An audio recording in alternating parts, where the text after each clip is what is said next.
ती आदिवासी म्हातारी प्राणांतिक भीतीने धडपडत एका डोंगराच्या कडेला गेली आणि चिकटून उभी राहिली पालीसारखी खडकाला, उघडी वागडी. हजार सुरकुत्यांच्या कातड्यांमध्ये कोंबलेली हाडांची जीर्णाकृती. मी क्षणभर आदिवासी झालो आणि तिच्याकडे पाहत राहिलो. अहो आश्चर्य,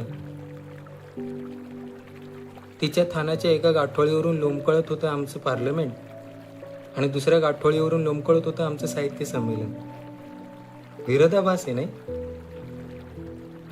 कुंभमेळ्याला निधी, मराठी शाळांना निधीच नाही. झाडे लावा, झाडे जगवा आणि विकासासाठी झाडे तोडा. भाषा अभिजात, पण रोज टिकवायचीच मारामारी. आणि शोकसभा समाप्त. एक राहिलं, माझ्याकडे फॉन्ट मोठा आहे